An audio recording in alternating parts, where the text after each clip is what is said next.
Welcome to everybody this morning. My name is Amanda Ryu, and I'm joining you today from Waimea on the Big Island of Hawaii. I wish I could be in my garden, but it's extremely windy. So I'm inside with you today. As Mingwei goes back inside, I just wanted to run you guys. Oh, Amanda, sorry, Amanda, I'm also showing. Oh, you're going to show your farm. Okay, please. Mingwei's going to show us her Mamaki farm. Just really quickly, so everyone, in your wonderful tea toolkits, there should be a bag labeled M. And every single leaf of Mamaki that was sent out came from right here. So this is my little Mamaki agroforest. And as you can see, there's coleus interplanted. In the background, I know the light's facing the wrong way. There's some climax trees. And in the bottom, being an agroforest, we have pumpkins intermingled. So I just wanted to show you from my heart and my aina to your tummies and your land where your Mamaki came from.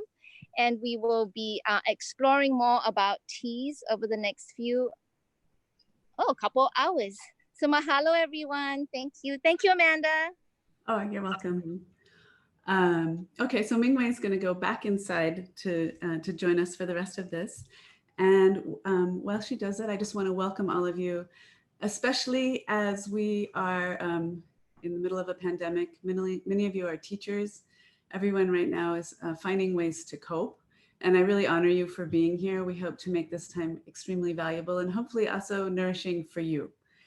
I would like to just talk a little bit about who put on the workshop, this Hawaii Island School Garden Network, which I work with and Mingwei works with and Wendy Baker works with, and many of you have participated with us before.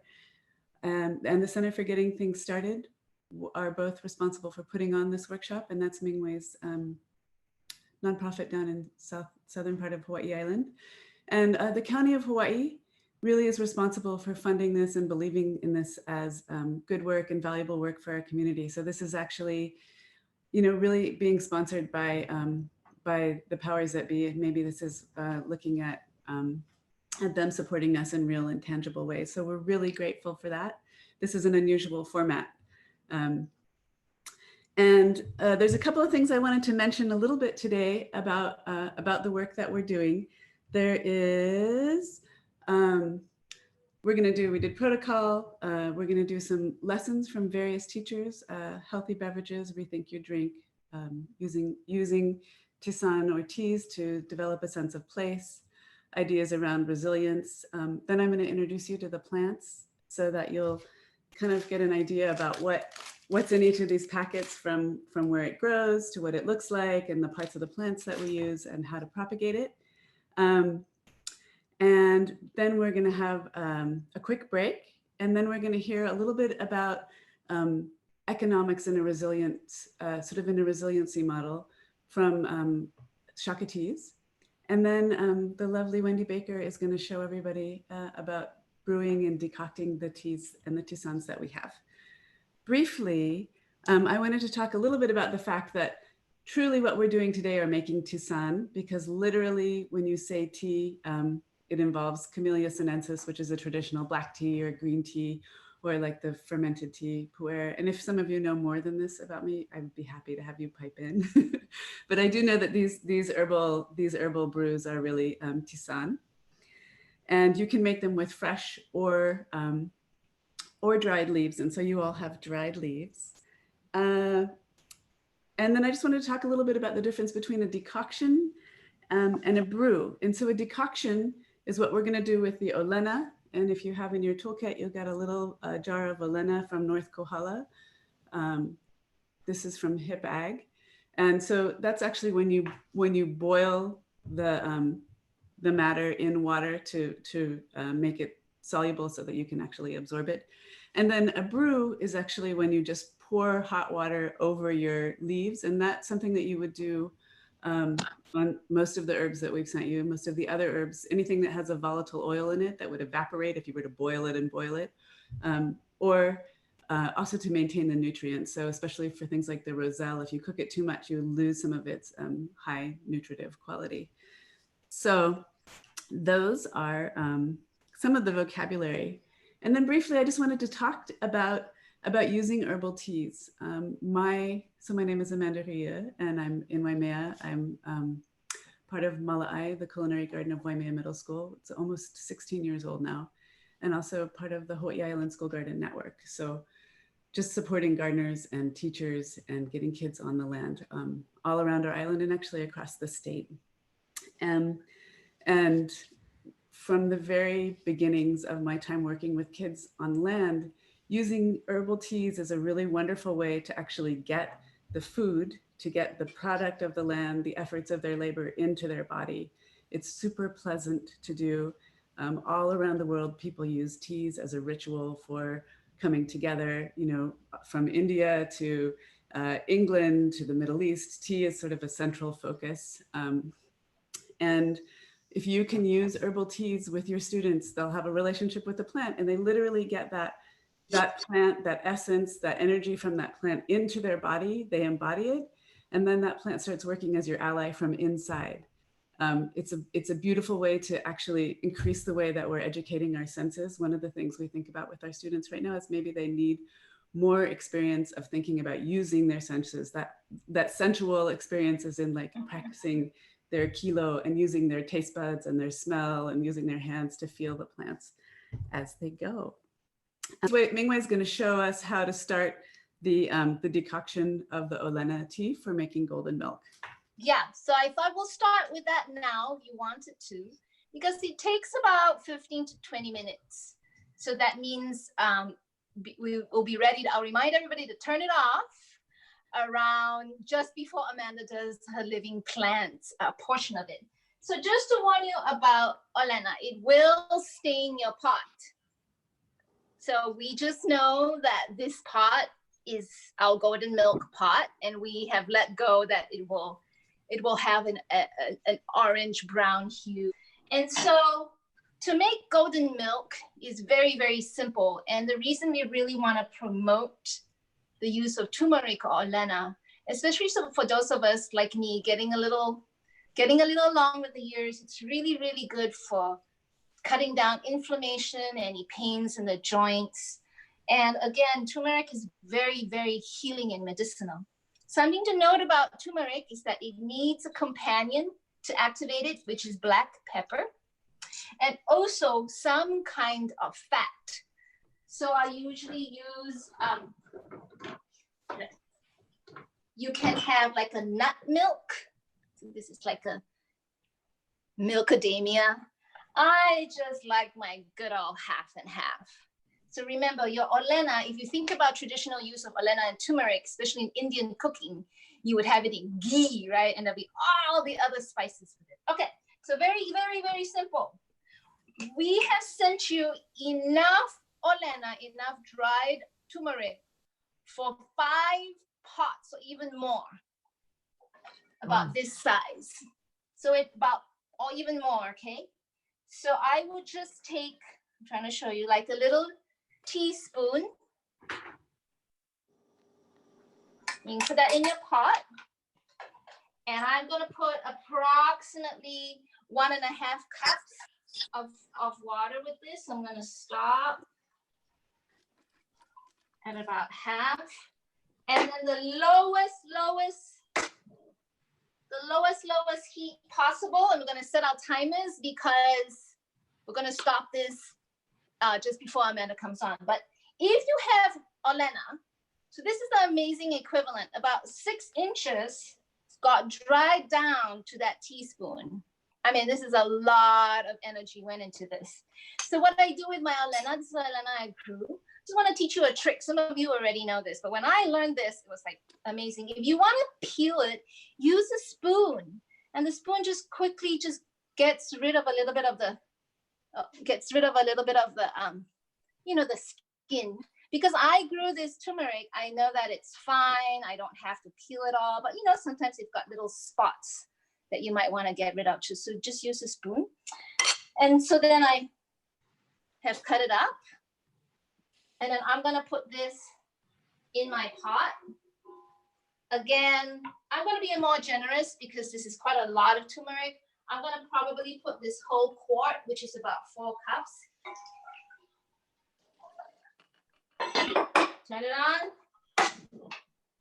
All right, here we go.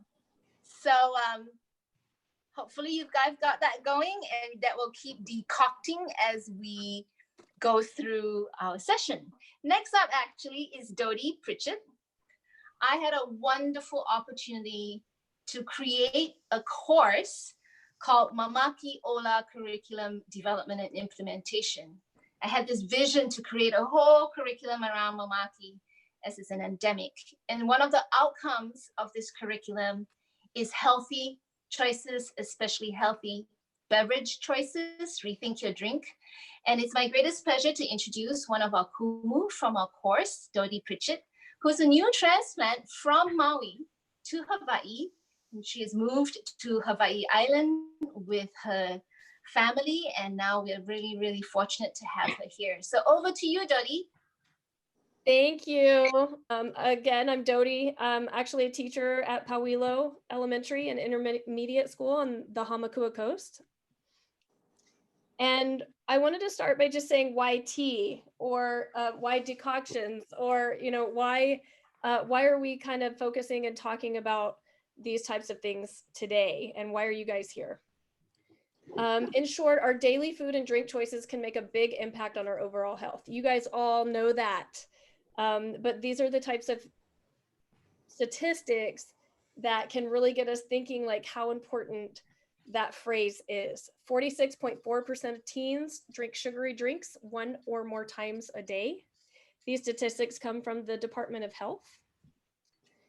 56% of Hawaii's adults are overweight or obese, and I gotta move you guys out of the way. 28% of Hawaii's adolescents are overweight or obese, and 28.6% of Hawaii's students were overweight or obese at kindergarten entry. Well, tea, which is what is bringing us all together today, is one of the easiest ways that we can get something from the garden, something from the land, something from the aina into our children. Here is some information about some statewide efforts. You guys are going to learn things that you can do at home today, that you can do in the classrooms, that you can do in your groups and your organizations. But here's like some bigger projects that we were fortunate enough to learn about and be a part of this summer through our course. And the Department of Health has been really proactive in promoting this resilience through healthy choices. Specifically, these 3 programs that they focused on: Rethink Your Drink, which is a social marketing campaign that encourages teens specifically to drink water, 1% milk, and 100% juice instead of sugary drinks. So they've done all kinds of things by including the teens and making the social media posts, making the videos, promoting the campaign. And the stats that came back from that were really impactful. Almost half of the teens that were exposed to these advertisements or posts on Instagram reported that it did help them make better choices in the future, and they reduced their consumption of sugary drinks. So we know that the more exposure these types of things get, and the more we talk about it, and especially the more we let our kids promote it, the better, the wider spread our message is going to go. Another big campaign was the Choose Healthy Now. which prompts Hawaii residents to choose healthier snacks and drinks at retail locations and snack shops. So you might see signs like in KTA or in some of the gas stations that have the little Choose Healthy Now logo, and really just trying to draw attention to those whole, nutritious, fresh snacks and drinks. And then finally, Act 138, Healthy Beverages for Children, is an actual law that we have here in Hawaii that ensures healthy beverages are the default option in children's meals. So when you go out to eat with your family, you have your kids menu, or the waitress comes and offers you a beverage, they have to offer the healthy beverage first. It has to be like the default thing listed on the menu. So just some major programs that our state is participating in to help all of us make those healthier choices. One specific in the DOE, water and wellness in schools.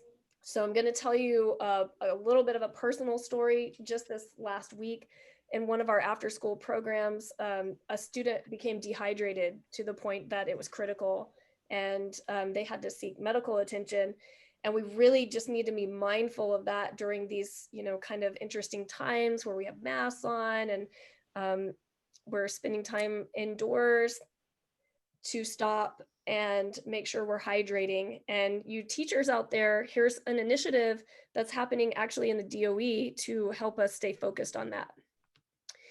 So it's the Education Wellness Guidelines. It's a list of 34 guidelines organized into 7 categories. So I'm going to show you those next and then quiz you at the end. Just kidding. I'm basically just going to say that those guidelines are specifically created to just help us promote drinking water, consuming water, integrating into our curriculums and our classrooms healthy choices, because the government has recognized, and rightfully so, that schools play an integral part in educating and exposing students to wellness practices and health enhancing behaviors, which is why we're all here. So that's exciting to know that we have these like bigger government programs that are really on board with the message here. They're sponsoring some of these workshops and that we're moving in the right direction. So I get excited when I think about that. I'm Dodie Pritchett. You can reach me if you want to collaborate or do anything of that nature. And again, I just thank you all for being here today. And I know that you're here because we're going to work together to perpetuate this idea of resilience through healthy choices. Mahalo. This is really why we're doing it. We really need to take back our health and seek ways to keep us resilient and healthy. Thank you so much, Dodie. It's awesome. Next, we also have another kumu. This one transplanted from Hawaii Island over to Kauai. And Kauai is very, very lucky to have John. So I'm going to be talking about creating resilience through sense of place. And so I teach kindergarten at Kilauea Elementary School. So my idea was we were given a couple plants from NTGB, which my National Botanical Garden that my wife works at, Limahuli.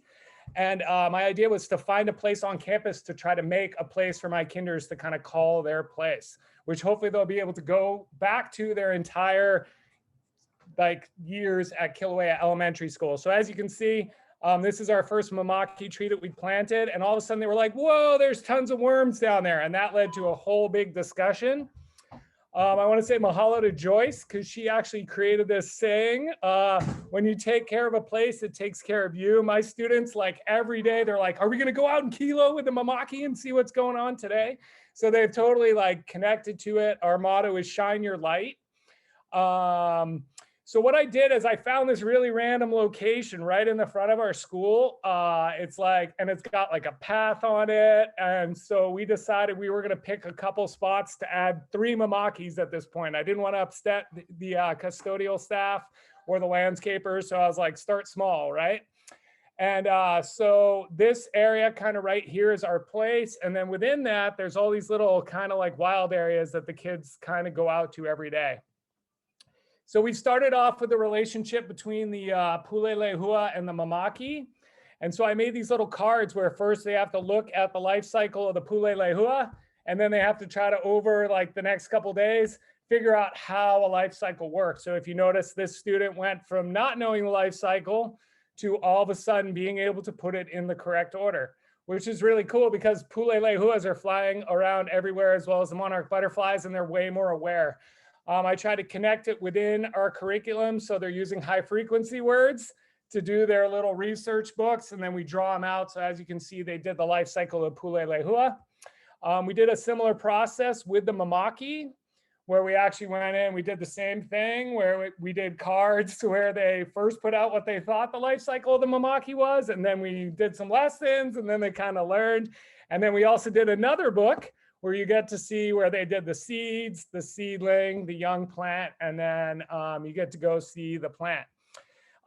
As you can see, there's some kids that really connected to it. This is one of my students who decided he was really into Pule lehua. So he drew not only the entire life cycle of the mamaki, but also the butterflies, and then connected them together in his piece of art. And he did this during his playtime, and then showed up one day with tons of butterfly tattoos. So what's really neat is they've really connected with this idea. We go out in Kilo every day. As you can see, they're super into it. We spend about 2 to 3 minutes per plant, and we kind of rotate around so that they can kind of check everyone out. And then we share the things that we noticed that have changed. We've actually turned it into science now. So they're starting to study the different leaves, and they're doing actual leaf prints. So you can actually take a look at it right here, where also I'm interconnecting writing. So I'm trying to make it all kind of one. So this is their leaf print over here. And it says, you can see they decided they were scales that were kind of like dinosaurs that you could see on the leaves. I didn't want to correct them because I thought that was just so cute. And they also liked the dots that they found on it. And then we got into a really big discussion about how to really draw a tree. Because if you've seen a kindergarten tree before, it's like a blob. But we went really slow, and we touched each part of the plant as we drew it. And then we discussed the colors. They've been taking care of the mamaki. So this is examples of us going out and watering them. This is actually feeding our mamaki. As you can see, they're super into it. And then they're finding all sorts of bugs. So we got into the discussion of decomposers, which has led into its own realm of where this is them actually putting the actual like fertilizer on, as well as putting compost around our plants. And then I just want to say, this kid on the left, when we first started this, had never touched dirt before. And he was afraid of worms, and he has become the biggest. He is so into it. It's crazy. So I put a bunch of pictures in of him, but look at how dirty his hands are. And he's so excited every time we go out. As you can see, we found some mamaki seeds, and then I randomly found these seed screens. So we actually planted some of those seeds to see what would happen, to see if we could actually grow our own mamakis. And then that led into them wanting to figure out what's the life cycle of the worm, because we have been like obsessed with that. So I was like, okay, let's go for it. This is their books on the worm life cycle, which then led to, they wanted to make wormeries. So I was like, okay, well, let's figure that out too. So we're experimenting with actually having wormeries. So this is one of my students where we're designing one that's in a jar so that they can take it home. And then we were like, well, worms need to be in the dark. So we came up with a way to design and put paper around it, as well as a screen to keep our worms safe. And then that led to discussions on food chains. So I want to give a shout out to Lauren. She created a lesson, and Crystal, I forgot when we were kiloing, Crystal did an awesome lesson. She's also one of the Kumus in our class, and we used your lesson to kind of modify it. So we're learning a basic life cycle food chain. I'm sorry, just food chain right now. And then we did a similar book where we talked about how the sun, and then decomposers, producers, and consumers are located within there. So that's kind of where we're at right now. My dream is to take it bigger. So where we're going next is there's this whole other little wild area on the left side right here, which, as you can see, I've nicely placed a couple of little mamaki plants. And I'm in talks with the landscaping people, as well as the custodians, about taking this place over and making it into like kind of the home base for kindergartners, as a place that they can always go back to. Because I see it in the future of like, if they're struggling with school, what if they had somewhere to go? that they had that connection with. And then we could have that constantly going upwards, and the older kids could connect with the younger kids and talk about how they designed. So that's kind of a work in progress.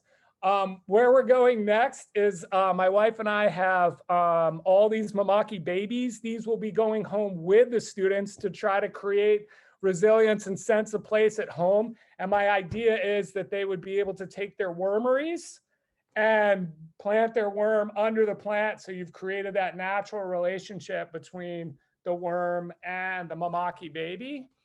So those will probably they'll be introduced to those probably sometime next week, and then we'll take care of them in the classroom for a couple of weeks, and then they'll go home.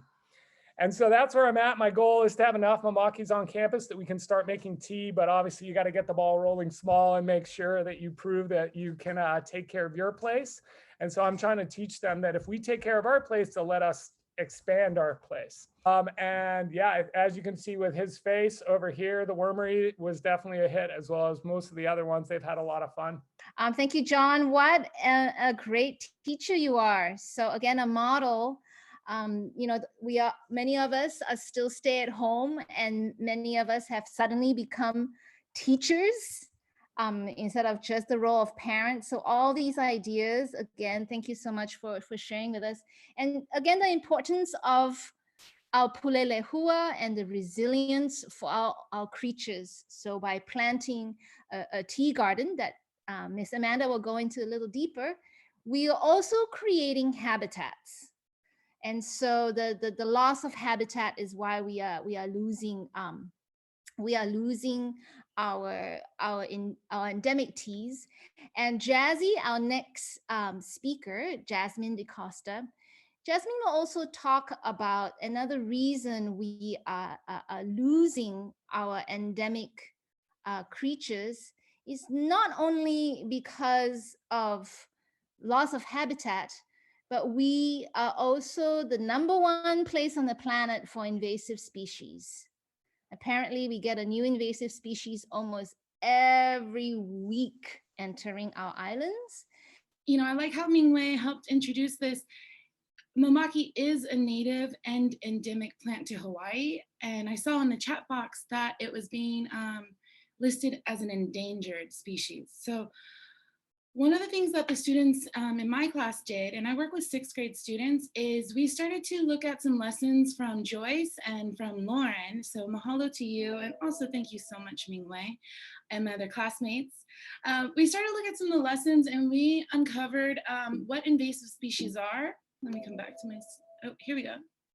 So we took a look at what are invasive species, and we did some lessons, and this lesson that I'm presenting to you is now students about to make a product, okay? So they're gonna make a brochure. So they're collecting their research for the brochure, okay?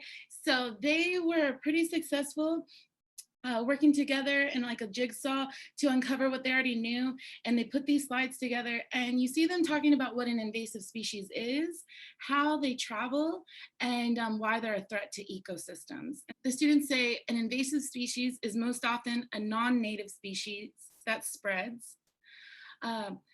Invasive species travel by wind, boats, or people bringing them. I like the picture that they put there. We did talk story about sometimes when you go hiking or when they go down into Pololu, they see the brushes where they need to clean off their shoes. And so that was a really interesting connection that they made.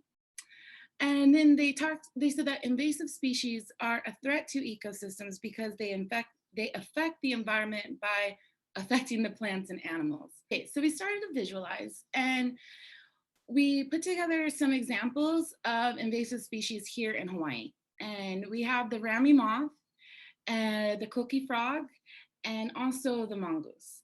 What I thought was really neat was students started to use that academic vocabulary, and they started to say where these species were native from. And I thought that was an interesting storyline, because it really did it gave me a sense of it as a teacher that they knew that they were invasive here, but they came from somewhere else. And I think that that is super important when we think about like stewardship and conservation. We started to then think about what's going on here on the Big Island, and if I haven't done a great job, I'm sure, but we did some lessons from my classmate Joyce, where students learned about the Rami moth spreading on the island of Maui. Okay, and we looked at Google Earth to see where these locations were because we're from Big Island. So we saw that the Rami moth was taking and becoming invasive all around the island of Maui.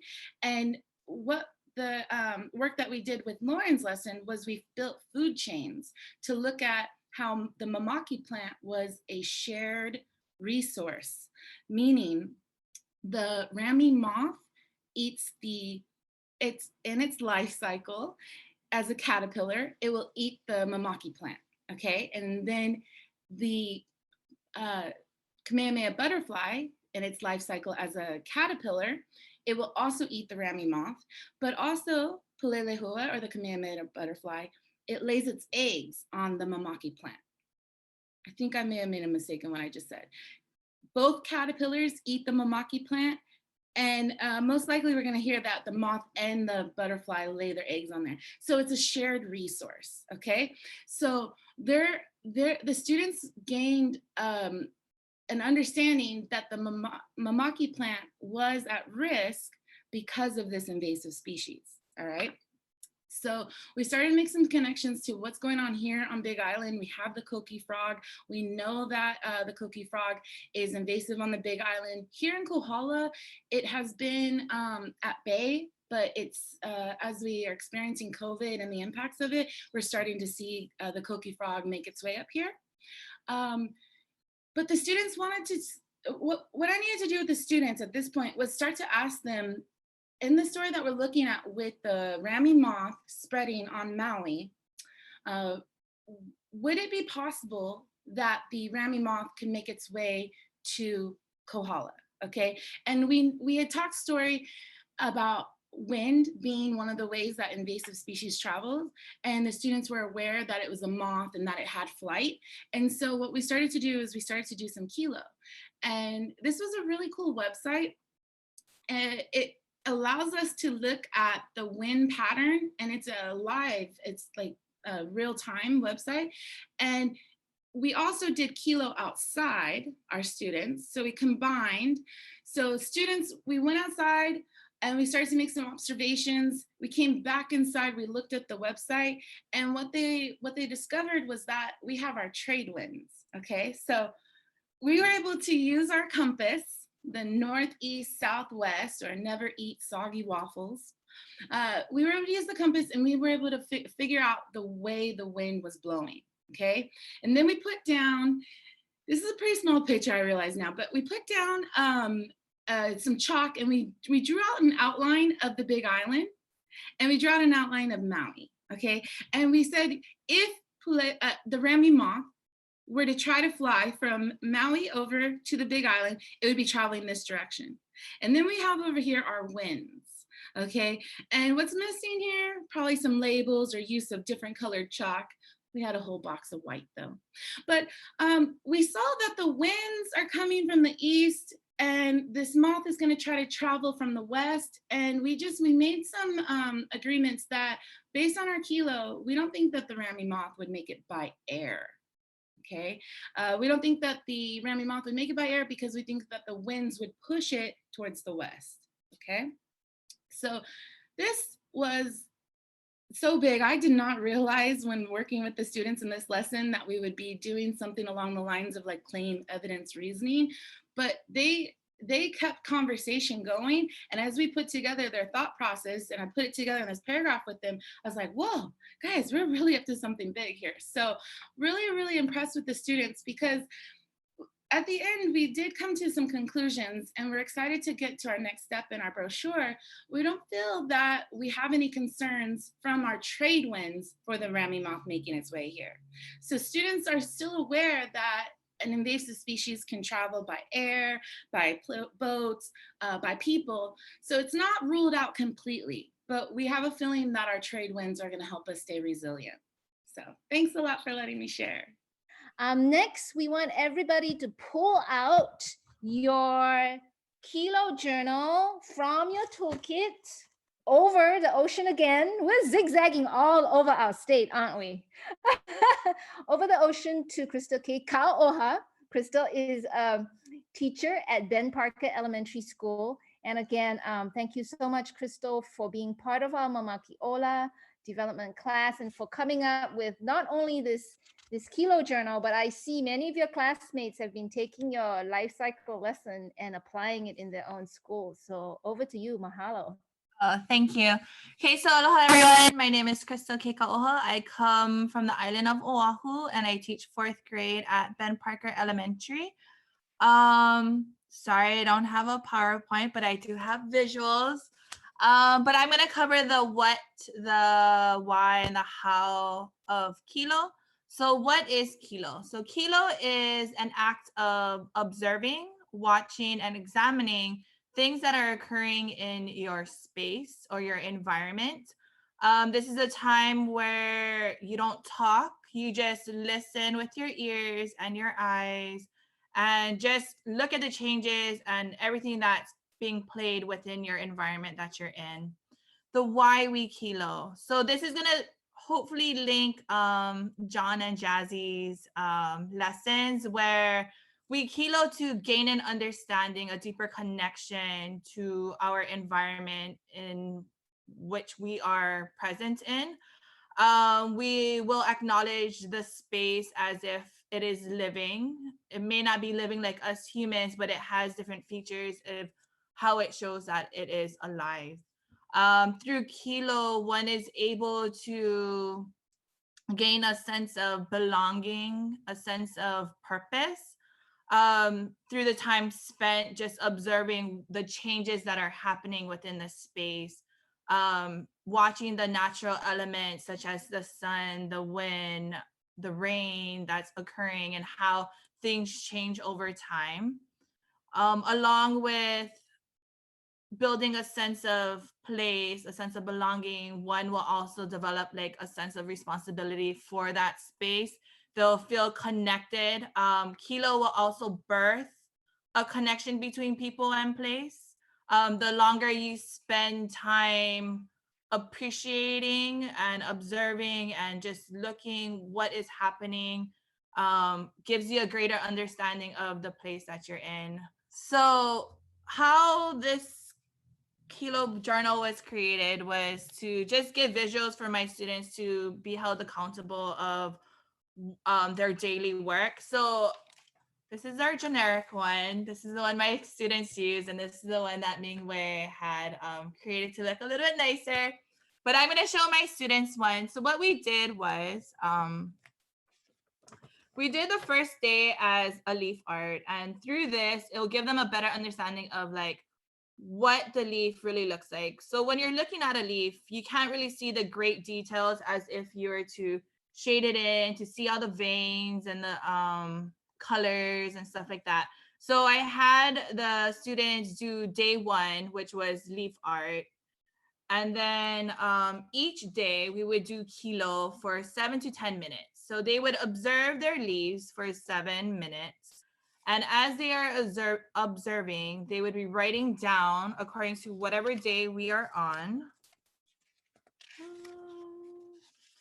the different things that they see. So I did teach them to do using their senses, which is their eyes. What do you see? Their touch. What do they feel? What does the leaf feel like? Their ears, if they were to touch it, what sound does it give off? The sounds in their environment that's playing, if it's windy, birds chirping, and then touch, see, hear, feel. Sorry, I have to go through it. And smell. They can't taste it because that's a no-no for now. But they will at the end get to taste like what the leaf is when they do make the tea. But as they are observing, day 1, day 2 would have a lot of observations because it's the first days that, oh, wow, this is something new. As the days go on, the observations could get shorter and shorter.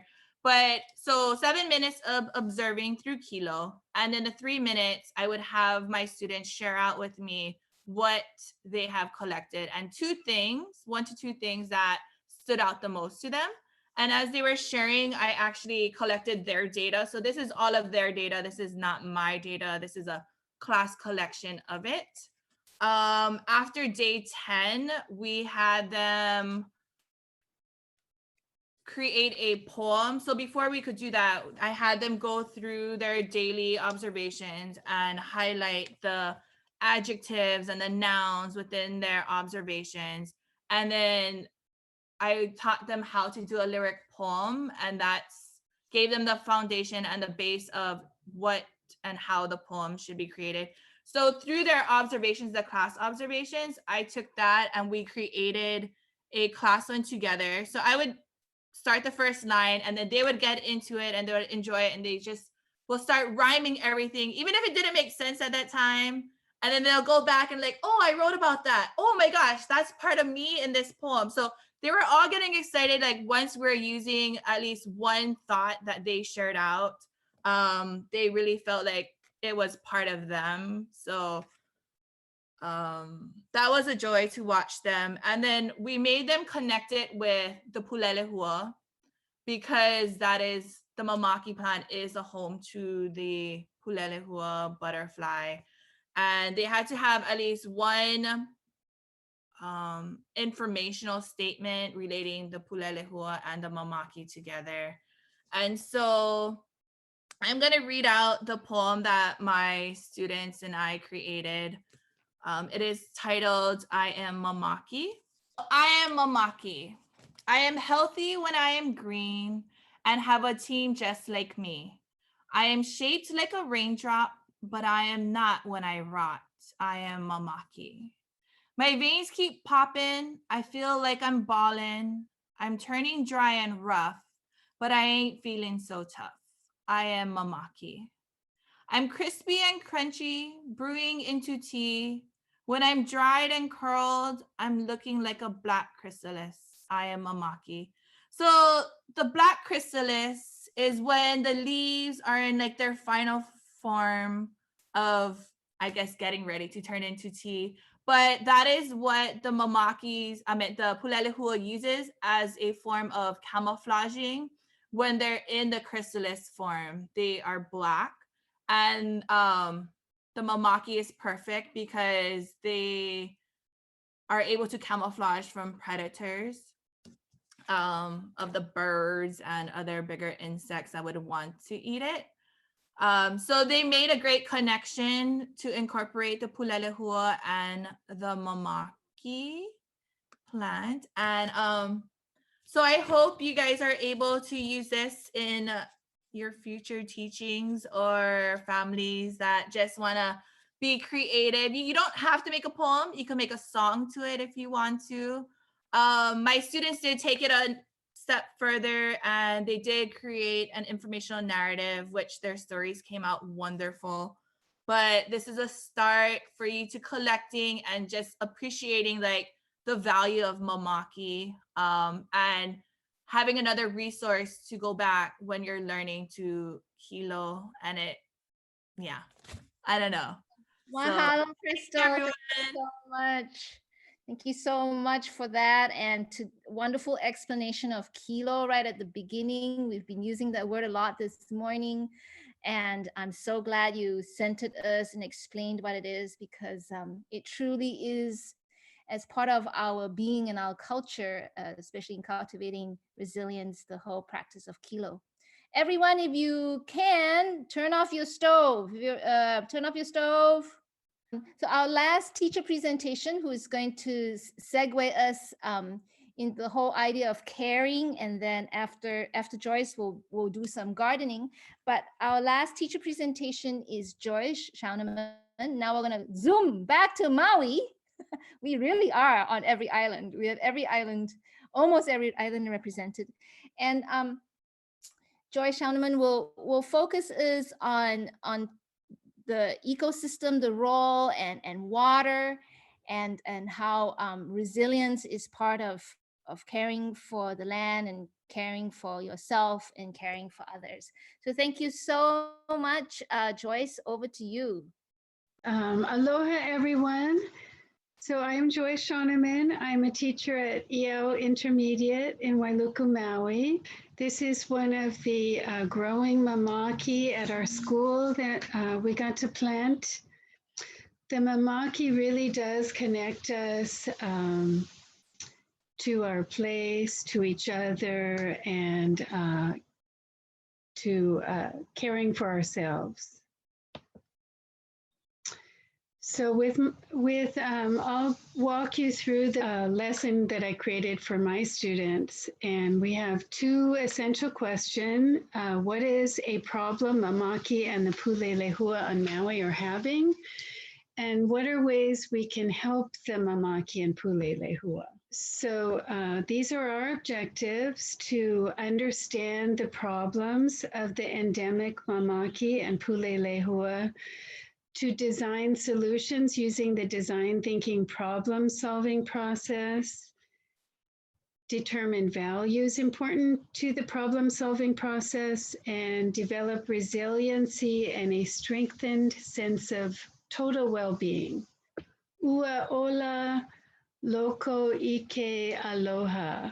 Love is imperative to one's mental and physical welfare. And this aloha for self, aloha for others, and aloha for place can all be promoted through caring for the mamaki. And there's another one of our growing mamaki to support understanding of caring and loving the mamaki. We read this article, and it's available through the Maui News: invasive moth found on Maui eating mamaki. And so these are some questions that we use to understand the text and to understand the problems that mamaki is having, and to develop aloha and caring for the mamaki. When students learned about the problems the mamaki is having, they became more empathetic and more concerned and wanted to help solve the problems, which is problem solving skills are an important part of resiliency. So I'll show you what some of the student responses are. So why is the word invasive important to understanding the text? So this student responded saying, the word invasive meaning, especially to plants or disease tending to spread prolifically and undesirably or harmfully, is important to understand this text because it's a word to describe the problem Hawaii is having with the mamaki plant. The caterpillar moth is destroying the mamaki plant, meaning it's harming the Kamehameha butterfly's habitat because they protect the watersheds and we need them safe. So there is a developing understanding of the importance of the mamaki. And why is the word watershed important to understanding the text? So these questions help slow the students down to, or the learners down to, understanding why this understanding is important. So here we have the word watershed is important to understand this text because it helps us to know that the mamaki and other plants are an important species in wet understories as they protect the watersheds for others' well-being. So they're really seeing the connections between the mamaki, the watershed, and ourselves. And why is the word endemic important to understanding the text? The word endemic is important to understand this text because it explains where the Rami caterpillar moth is regularly found. So they know endemic is connected to a place. So the moth, the Rami moth, which is invasive, is found in Southeast Asia. What is the importance of the mamaki tree? The importance of the mamaki tree is that it is useful in many ways, one being used for health or for cleansing, detox, and to combat symptoms of fatigue. Brewing the mamaki leaves to make the drink tea regularly have described it as uplifting and strengthening, and two, it's watershed protected and gives it a habitat for the Kamehameha butterfly. So this student is really synthesizing their learning about how important the mamaki is. And this Maui News article discusses the habitat shrinkage that Ming-Wei referred to, the losing the habitat. Why are the mamaki and pule lehua living at higher elevations? So the student wrote, I think that the mamaki and pule lehua are living at higher elevations because its range is shrinking. It is unclear exactly why the butterflies have declined, but having predators such as ants and parasitic wasps have most likely played a role in the loss of butterflies. People have also changed the environment on lower elevations. They've made lots of buildings, so that's why they live high up in the mountains in the forests. So we had a discussion about how people have changed the environment in the lower elevations. How does this information in this writing inform our understanding of the problem? So this student says, the information in this writing informs our understanding of the problem happening to the mamaki plant because it explains that the Rami caterpillars, moths are destroying their habitat along with the butterflies, predators, making the extinction of them closer. It tells us that they're damaging the lifestyle of the Kamehameha butterfly, and the water source is in effect to it. And so the learners thought about values that are represented by thinking and reading about this text. So malama, aloha, protecting, compassion, respect, aloha aina, and kapu aloha. Here's another little mamaki, thriving. So we used a process called design thinking, problem solving process, and this involves empathizing, understanding, recognizing the existence of a problem. So starting with the problem that the mamaki are facing with the invasive Rami moth, the learners can develop their empathy for the mamaki. And they define the problem and the challenges, and then they are asked to brainstorm, share ideas, come up with solutions, and create ideas for solutions, and then share these ideas and get feedback. So this is a student's process of going through this. So, so they were asked to write about their thinking, about the how they would solve the process of taking care of the mamaki. So this student understands that the mamaki could go extinct. Let's see, what do they say here? The problem could get bigger and could spread to forests and go extinct. So their idea is to find a predator, start to capture them when they are caterpillars. And their prototype is to pick the seeds at the right time and to take care of the tree and make sure it doesn't die. So really care for the mamaki, and then plant even more and do giveaways. Plant giveaways. So this is their idea. Okay, and there's one other one here.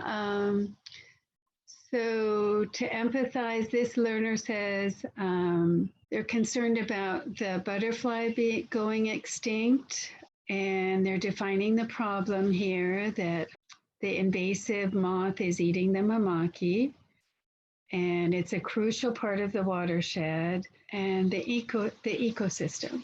So let's see, 3 ideas: make traps for the invasive moth. We could introduce a natural predator to the moth and plant more mamaki. This learner wants to introduce a predator. Let's see. And then they got feedback from others and think that making traps for the moth would be effective. The design thinking process is a way to build resiliency with considering any type of problem, going through the process and learning more about the problem and ways to solve it, can build and empower our learners to solve some of these big problems that we're experiencing. There's a really nice publication called Last Stand, The Vanishing Hawaiian Forest. It's a PDF, nature.org. So this is one of the resources that we used. And then I have this link. This is from socialworktech.com. And it's a self-care plan. So I encourage my students to do this, to think about how they can develop a plan for themselves to care for their mind, body, and spirit, and to identify supportive people in their lives and goals for themselves. So thank you so much, Joyce, for your sharing.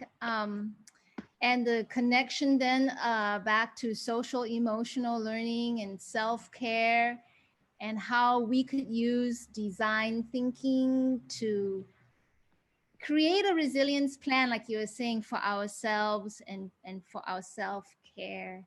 I want to turn this time over to Amanda, where she will go through what's in your toolkit and also teach you how to grow some of these plants. Mahalo. But first, I just wanted to give you a little introduction to our beautiful tea toolkits. First of all, this bag was made for you by a human being in Hilo. In it, you found your Kilo journal. You found this, which is about Hawaii Island's food system. And it was made by the Hawaii Island Food Alliance as part of our food summit last year. And so it's just really good information about even how to approach looking at a food system, what the components of that are, and where we look for resilience in our food system. And then you found your tea strainer, and Wendy's going to talk a little bit about that later. So I am going to start with the Olelo Noe Ao, He Keiki Aloha, Na Mea Tanu, and that is beloved children are the plants. And so when we were thinking about what teas, what herbs to put in your toolkits, we were really trying to think about ones that are resilient plants themselves, ones that grow vigorously, and ones that have different flavor profiles and different capacities for you. So there is mamaki in there, but there are several others. And we were really thinking about growing them in school gardens or in home gardens as a part of your whole ecosystem. I think the reasons why Dodi really talked about some of the health reasons that we're looking at trying to increase, what we're doing with our kids. And then we heard through all the other presentations, those ideas of connection. And so these are all plants that have various connections to us. And these are ones that are pretty easy to grow, and which can be one of many tea plants that we work with in our gardens, our home gardens, or in our school gardens. And I will say also, you may know more about some of these plants than I do, and I invite you to add things into the chat as we're going if there's things that I've missed you think are really salient. But what I'd like you to do now is to take out your sweet little M bag that has your mamaki in it. And I'm going to talk you through getting from this, this dried leaf to, from the plant to the dried leaf. So now I'm going to share my screen. So here's our tea toolkit. And those are all of the plants, and I'll introduce you to all of those plants now. And what you can see here is this plant here where my cursor is going is the mamaki bush in front of my house. And you can see that it's pretty tall. It's probably about 8 feet high or 9 feet high. I live in Waimea, it's very windy. And then you see here some berries. So here is the mamaki. Mamaki's Latin name is Pipterus albidus, and it's also called Hawaiian nettle. Mamaki is endemic to Hawaii, and that is one of the reasons that it was the feature of these lessons, because it's a plant that has evolved in this place over time.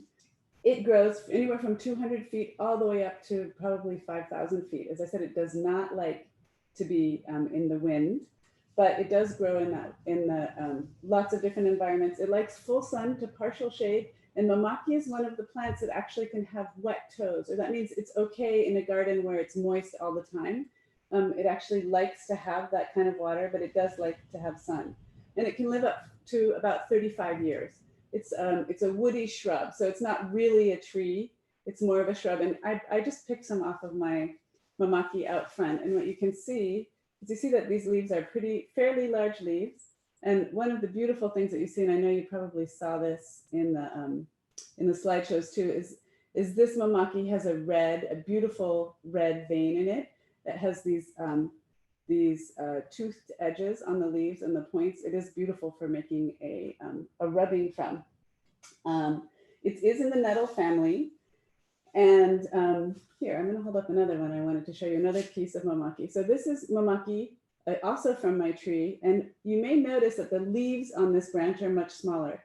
But what you'll also notice is that there's berries. So that these little white berries, and this is actually how we propagate. Mamaki is also a relative of mulberry, and if you've ever eaten a mulberry, you'll recognize that this looks very similar to the mulberry.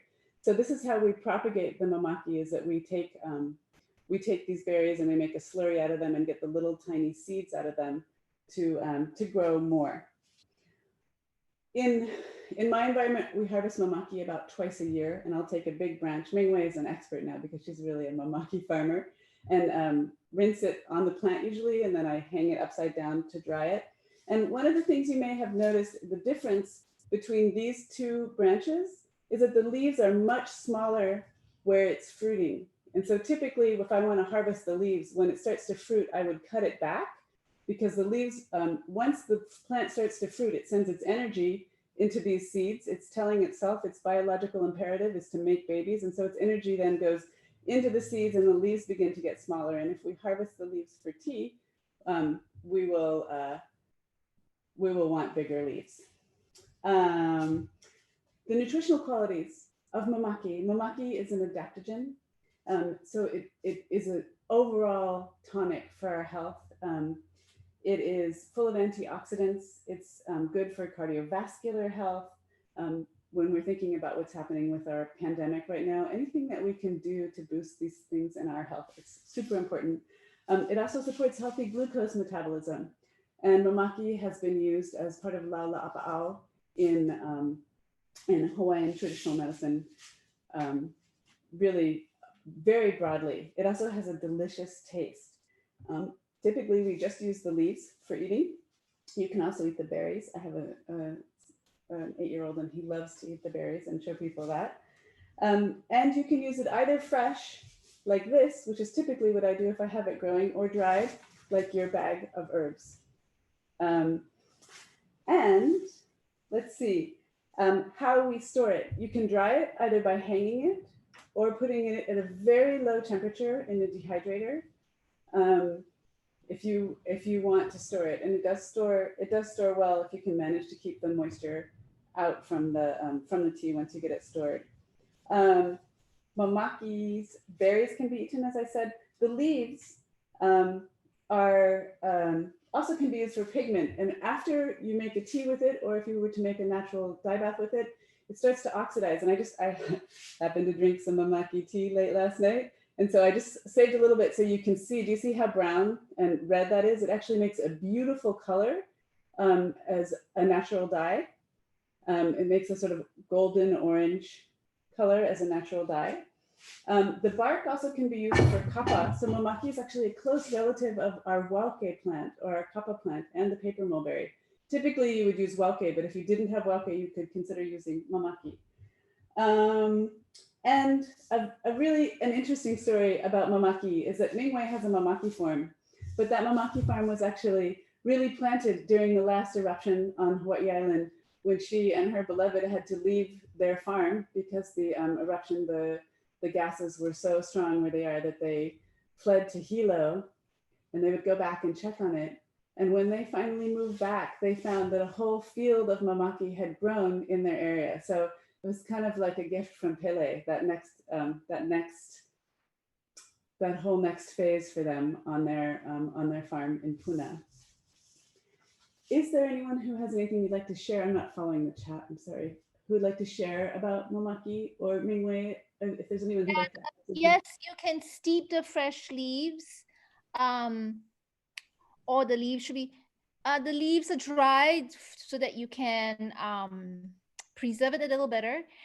But there is also a difference between using your liko, which are the really young, tender leaves, and then the really big leaves. There has been a research study on that, about the different content of the different antioxidants. So play around with, I usually do a mixture of the liko, the really young ones, and some of the big ones as well.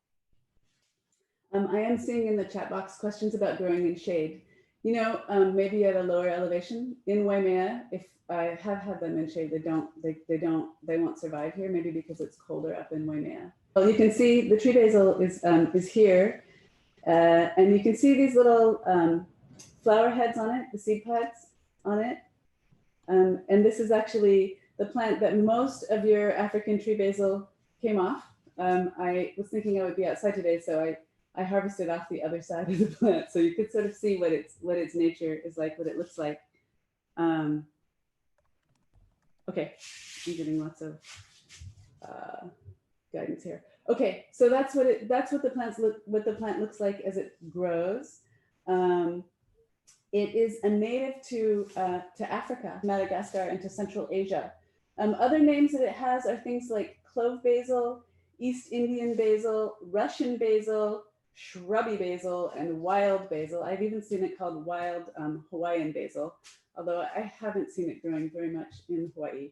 So I'm going to stop the screen share, and I'm going to ask you to find your little baggie that has the AB. Are you guys able to? The AB sticker on it, and you might want to open it up and just give it a tiny squeeze and smell it. Oh, it does smell so good. It really has a delicious clove smell. It's very, very strong when you use it. So the African tree basil grows well in full to partial sun, and it is super drought tolerant. It, like the mamaki, as it starts to get flowers, the leaves on it get smaller. So here is one of the branches with some younger. You can sort of see that they're green. They're green flowers, and the leaves are a little bit bigger as the plant starts to get more mature, and it loses its bigger leaves and gets smaller and smaller leaves. It is a woody shrub, and again, like the mamaki, it has the leaf has like a sawtooth. Are you guys able to see that it has a sawtooth edge on it? And the way that we propagate it is by the seeds. And if you look in your African tree basil bag, I think the wonderful intern who put our tea bags together did it for me. I asked her to put one flower in each of your bags. It's fine to eat the flowers. You can use that in your tea, no problem. There may be seeds in there. It will smell delicious, and it's a beautiful, it's kind of a beautiful shape. And so the way that we propagate it is with seeds, and I think you can see these tiny, tiny seeds. So they're basil seeds. It will look a lot very standard. The flower will look like the basil you're used to seeing. It grows up to probably about 5 feet, and if it gets water, it gets bigger. And once you plant it and it starts to grow, you can start harvesting leaves off it within a couple of months. And it will grow like the mamaki. It will grow probably at least to 10 years. a very vigorous bush, and I've noticed that it is in an environment with other plants, it will crowd them out. So that is something you may want to think about. We eat the leaves and the flowers, and we use it with for tea making. Something important about Bomaki is that the flavor is in the volatile oil, and volatile, not like it will explode, but like it's very quickly, easily changing. And so when drying it, you have to be sure that you don't dry it too high or it comes out completely tasteless. That's why our limit was 70 kits or 60 kits, because I just couldn't, I dried some at too high a temperature and it didn't have any flavor at all. It is good, it's antimicrobial, it's an antioxidant, it's anti-inflammatory, and it may have a slight quality as an emmenagogue. So don't drink a lot of it if you are pregnant. Can you dry these in the sun? Yes, actually they dried beautifully in the sun like Momaki. You probably don't want to put them in the direct sun for too long, again, because of those volatile oils, but in a partially shaded place, in a dry place, hanging upside down, they dry beautifully. And then the leaves become very brittle and you can just break them off of the branch. So I could just hang this like this and then dry it. And then when the leaves dry, just literally kind of crush, like break them off of the branches. It is a close relative of Tulsi basil. And it is very strong. So the flavor is strong and also the medicinal properties are really strong. It's delicious. It will give any, I make it often, this Momaki pot has 4 teeny tiny African tree basil leaves in it. So it has a really delicious kind of a clove-like smell. Can you dry this in the sun? Are there any other questions about the African tree basil? Something about sun drying versus dehydrated drying, and Wendy will get back to that as well. Just know that sun drying will change the color of the leaf, so it will make it brown. And commercially, somehow people like to see really green leaves. So again, up to you. Just know that it will turn your leaves sort of that blackish brown. Does African basil? You know, I actually don't know that. I have a friend who's actually on island now, who started an organization called Permaculture, who does natural dyeing. And she does dyeing from compost and all kinds of really interesting things. So I'm sure that it probably does. It doesn't create as dark of an oxidized pigment in the water when you're making teas. But I bet that it does have a color, because actually all of the plants around us have colors. Some of them are more fugitive, which means that they wouldn't stay in your fabric, but I've been really interested in starting to learn my plants in that whole other way, like looking at them and trying to envision what colors they're going to make, which one of the hardest colors to get from plants, which is really interesting, is green. Who would have thought, right? Like, because they're all green, but that's not actually what the components of pigments of them are. And then I wanted to just show you the Roselle hibiscus, or the red hibiscus that Wendy is going to work with. And I don't have it growing in Waimea. It doesn't like it here so far. And you can see on the right, you can see a picture of it growing. And then you can see the seeds here on the left. And we do propagate it by seed. The part, it's Hibiscus sabdifera.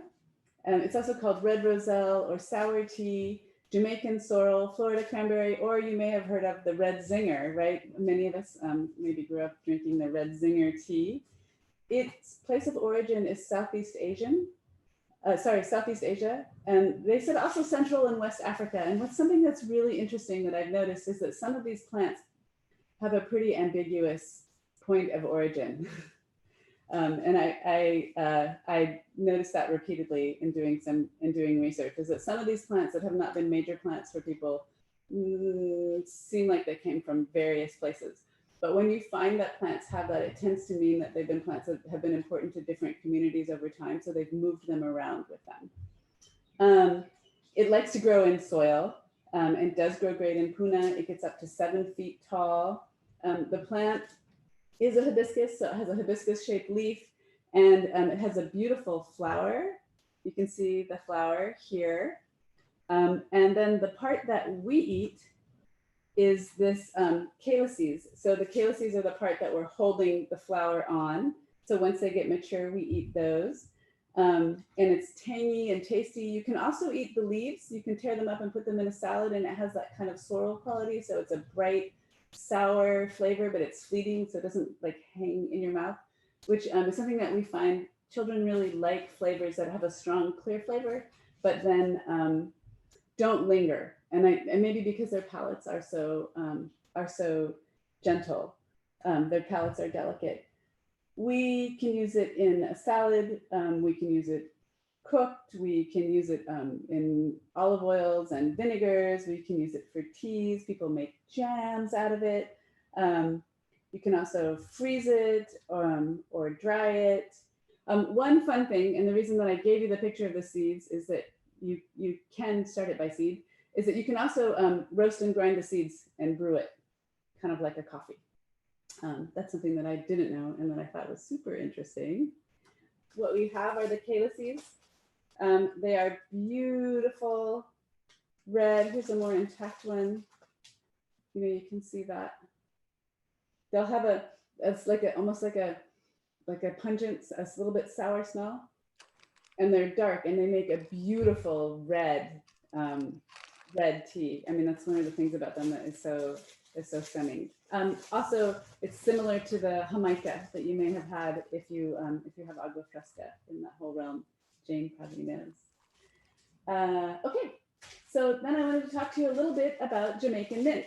And so you're going to look for the bag that has the JM on it. You can probably crush it a little and smell it, and you'll get a really strong mint flavor out of it. Satiaja vimenea. It's called Costa Rican mint or Jamaican mint. It's also called Satiaja mint or Kama Sutra mint. It grows in a bush. It doesn't look like the mint you might be used to eating. It's actually a close relative to oregano and to thyme, and it has that kind of strong flavor. And so on this picture that I have on the screen, I think you guys are also looking at the screen, you can see the bush is here. And then I pruned it to get you guys all some mint for the workshop. And I just wanted you to see, it has this one long branch I didn't cut. I just wanted you to see how it kind of gets long and woody. It has these beautiful tiny little leaves on it. But as a bush, it's actually, I'm thinking about trying it as a hedge because it smells good and it's evergreen and you can make teas out of it and you can kind of cut it in any shape you want. And I just wanted you to see that one probably is at like 8 feet up at the top there. So it can be really huge. And I've had people ask if maybe we could make it into a topiary, and it might actually be good for that. So this is the plant up close. You can see it has these beautiful bright green leaves. It's grown in Africa. It's grown in Jamaica, but it's native to North Africa. So you may be able to see some of the trail of people taking the plants with them as they move, as people move, plants move in some ways. It likes full to partial sun, and it's a perennial. So it grows and grows, and it has this tiny leaf. And as I said, it's very, very hardy. It's an easy plant to grow. You don't need a lot of it to make a delicious tea and share. It's beautiful because it has these bright green leaves and it doesn't lose all of its leaves at once at any time. So it always kind of looks like that. And I'm hoping that you guys can see, it gets a tiny, let me see if I can locate it. It gets a tiny little white flower. I'm not sure if my camera is able to catch it. It gets a tiny little white flower on it. When we make tea out of it, I tend to just put a whole branch in. It doesn't matter if the flowers are in there or not, especially if you strain them out. Sometimes if people get a flower in their tea, they think it's a bug and they don't like it. But it has a strong mint flavor.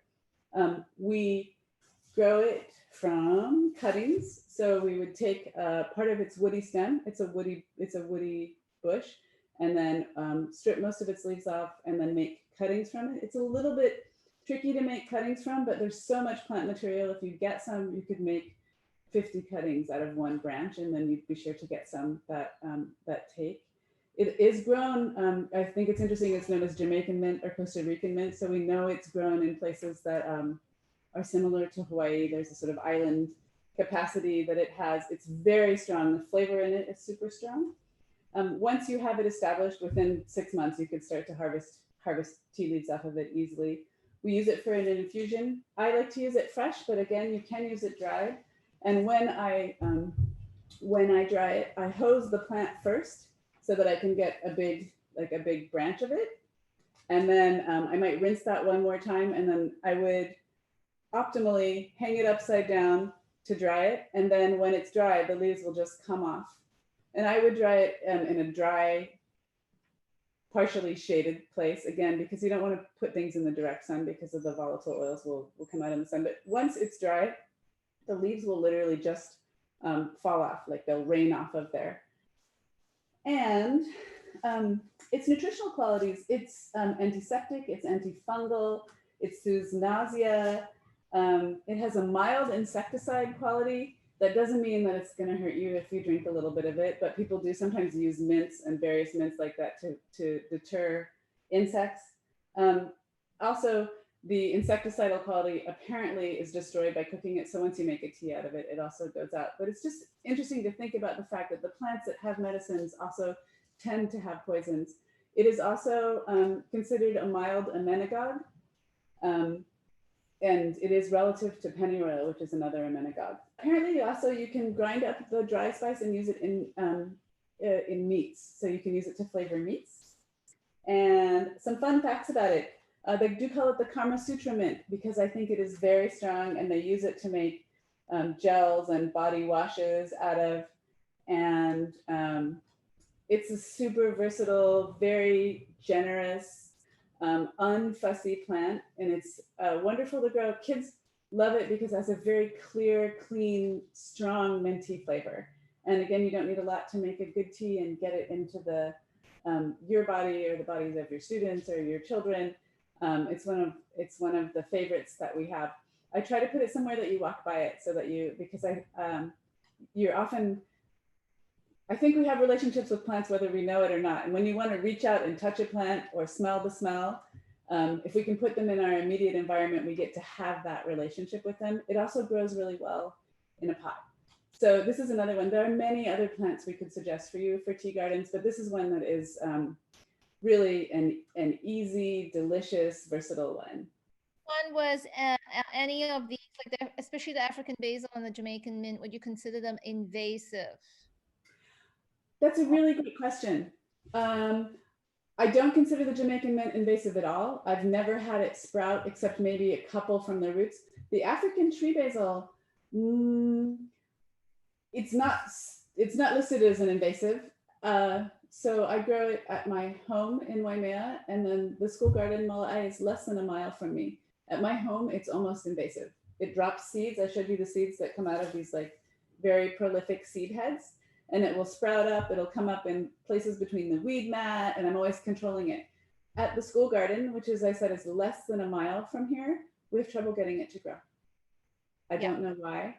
So I would plant one and watch and see if babies come up around it before you let it go everywhere. But again, it's a beautiful plant. It's a super productive plant. It's a good insectary. The bees, when the flowers are in action, the bees love it. It's beautiful in a flower arrangement, and it smells delicious. I think you can see like this green, like this looks beautiful in a flower arrangement. So it's super versatile, but I would, and I do, when I give people the plant now, I ask them to watch it before they, put it in a place you can watch it at first to be sure that it isn't going to take over. It is a basil, so it's not that hard to get out as long as you don't let it stay in for too long. Crush before brewing, you can, but the No leaves are so small, you don't really have to. Would Jamaican mint be good to grow as an insect deterrent along with other plants? I would, you could use it as a multiple. Actually, Jamaican mint, I believe in planting perennial and biennial, either borders or like spines as corridors down your gardens to bring in insects and biodiversity, to bring variations in height and things. And I would absolutely include it in that. It would, it might keep bad bugs away, but as I said, it's good for pollinators when it's in bloom. So what it does is it increases the diversity in your system and actually brings bugs in so that you will get a stronger, more healthy system. Okay, I'm gonna cruise. We're gonna go on to Olena. Olena or turmeric, Cucurma longa. and it's a plant that is just revered. It was a canoe plant, which means that the Hawaiians brought it with them before they were Hawaiian. As the voyagers came, they put it on the va'a and they brought it with them. The plants that were brought were 2 to 1 extremely important for more than one reason. And so Olena certainly is that. It is actually native to Southeast Asia and the Indian subcontinent. And so you will see your beautiful little vial of powder, right? That is probably, what did we think, like about 20 inches of turmeric tuber? At least if you can make 4 to 5 pots. Right, so there's that. The stage before that would be to take this root of the plant, to clean it, to chop it and dry it, and once it's dry, to pulverize it. And at a home scale, that can be done in like a blender with a dry blade inside of it. When the plant is growing, it likes rich water. It likes water and rich soil. It likes heat. It is another plant that grows really well in a pot. So, but this one I dug up. The part that we eat is the rhizome. It can get up to about 3 feet high, but it doesn't always. It depends on where you grow it. It can grow all over in Hawaii. So I just dug this one up. And what you'll notice on the leaf, can you see that the leaf is turning brown and yellow? That's called senescing. And that means that this plant is going through the time when it starts to pull all of its remaining energy out of these green leaves and put it down here into, I just bombed my computer, into its roots. And so as the plant senesces, you would dig it up once it has senesced completely for the biggest harvest. And typically, I like to leave it in the ground for 2 or 3 seasons, although you can harvest it ongoing. So if I needed a piece of Olena at any point in time, if I have some growing, I could reach in and take one. And I'm gonna just turn it around so you can kind of see what it looks like underneath there. So you can see that the hands of Olena coming down in there. And you can grow it by replanting one of those. Or, I don't know, can you see that this is slightly different? This part of the rhizome is slightly different. This is called a mother. And so if you find that, that's even better for growing. But you can just literally take off one of these bits of the rhizomes and grow that. And you see that. And I think that's also probably in the picture from the tea toolkit. It can be used in curries. It can be used as a tea. It can be used in smoothies. You can make golden milk from it. You can use it fresh. You can use it powdered. And of a plant with qualities that are medicinal, it's pretty much a panacea. It's just about every good thing for you. It is extremely anti-inflammatory. It's an antioxidant. It's good for improving brain function. And also they say it's good for diminishing deterioration of brain function. So they're doing research with Olena on Alzheimer's. It's supposed to be anti-cancer, it's antidepressive, it's anti-aging. It is really, truly a magical plant. And it also makes a beautiful pigment. You can use it, also you can use the powder besides as a tea, you can use it topically on a wound to stop bleeding and to speed healing. It's an incredible plant and it's easy to grow in a pot. It's one of the ones that every garden in Hawaii should have. And even you can grow it in a pot at home in places which are not as temperate as here. It makes a beautiful dye, yes. And if you add wood ash to it, it goes from orange to red. Don't drink too much even when Oh, pregnant. don't drink too much. I did not know that it was I didn't know that it was an emmenagogue, but that makes sense. I think with any medicine, it is also in a high portion a toxin. That's a very good point. Thank you. Go ahead, Wendy.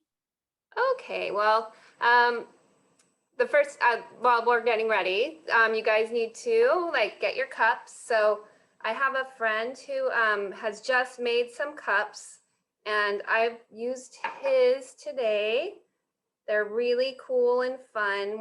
This one's my favorite, is the anglerfish.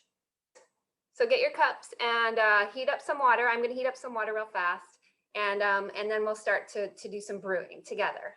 So the water that you use, is important. We were talking about Mamake and the watershed, and so hopefully we all have good filtered water, and start a pot boiling. While my pot is filling, let me introduce myself. My name is Wendy Baker. I am here in Puna on the Big Island, and I connected with Hawaii Island School Garden Network in 2010. Love the work and have been very supported through Hawaii Island School Garden Network for my work at Hawaii Academy of Arts and Science Public Charter School, and my program is called Garden to Grind. So one thing that Amanda said earlier, and I really took to heart, and it's a formula that works, is that having tea every day with your garden class is an excellent way to get the garden to enter into the bodies of your students, and that way they actually incorporate the place. That word incorporate comes from the body corporal. So they incorporate the place, and it works from the inside out. You know, they really love being in the garden and love having that safe place to learn. So I think we've also seen through all of our awesome educators, shout out to all of you guys, about how relevant and how deep learning can go when you're working with nature. So nature is the ultimate teacher. And when we work with her, then learning just happens. So it's great. I really encourage you guys a little bit of tea every day. So this one is the Hibiscus sabdariffa, and I told Amanda I would start with it because it does grow really well here in Puna. These guys are pretty big calyx. They're pretty huge, and you can just pop them up like this, and you can just use the seed calyx, and then the seed pod is left inside. And actually this one, probably if I let it sit, if it would pop open, then you would probably have some dark black seeds in there. And the seeds have been used traditionally for animal food. They're a source of protein. Look at its color, and tell me in the chat, what do you think it's good for? What part of our body? And Ming, read it out. Head, heart. The heart. It is good for the heart. And the blood, right? So it's really excellent for anything that has to do with your blood. It decreases blood pressure, and it's really good just all around blood purifier. So that's Hibiscus sabdariffa. It's like my favorite plant. I have a big plant of it right here, sample of it. So it grows really large, and yeah, it gets attacked. So you guys can see that, yeah, there's definitely some insect damage here, but I think is what was mentioned before. If you plant plenty, then it's okay. Insects can have some, and you still have plenty left for you and your students. So to Sains, while I'm waiting for the water to heat up, I just pulled out some fresh plants from my garden this morning. So this is holy basil. I don't have Jamaican mint, but I do have just some regular spearmint. So there's some there. And then I was so surprised to check and see my African tree basil is just huge. She's got all sorts of new growth on her. So there's African tree basil. So when I brew the tea every night, I brew tea for the students. And you know, when COVID hit, I just kept brewing, even though I didn't have the students. So I brew the tea in a teapot, and I just put the fresh herbs right inside. I make a bundle because it has a strainer in there, so it's easy. And I'm just doing it quickly, usually every night before I go to bed, and I just let it steep overnight. So I'm just gonna put that in there, and then maybe just a little bit of the basil. You don't want too much of this. Like Amanda said, it has a very kind of cinnamon or clove. It's got an interesting flavor. So a little bit is awesome because it helps students to develop discerning palates, right? And it makes them think about what they're tasting. They're like, whoa, that's a little bit different. There's something unusual in the tea today. So that's great. So I'm just gonna put some of this in there. One bite will be it. And then I'm just gonna pour water over it and let it steep. Now, I do have a little bit of a trick with the sweetener of the tea. So, you know, sweeten the deal a little bit. Kids work hard in the garden, and it's nice to give them a little bit of energy. I'm a beekeeper, so I have an abundance of honey. So when I do tea. I make a pot of tea and then, so I just pour a little bit of honey into, I wonder if I could do this with this camera right in front of me. Yep, no problem. So just pour a little bit of honey into a jar. Then I'm gonna pour the hot water over. Oh, look, it's dripping down the side. That's okay. Got my towel handy.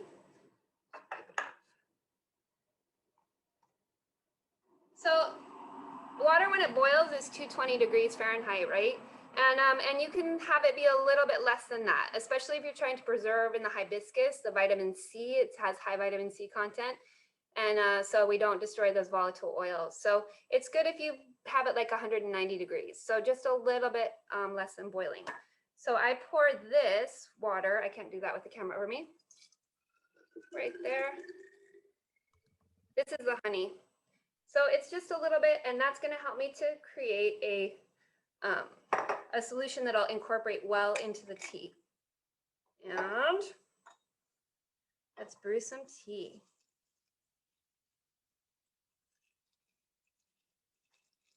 Well, I'd like to see the colors are changing. The leaf colors changed when you did that, Wendy. Yeah, that's good. That's the chemical change, right? So looking at all of those processes.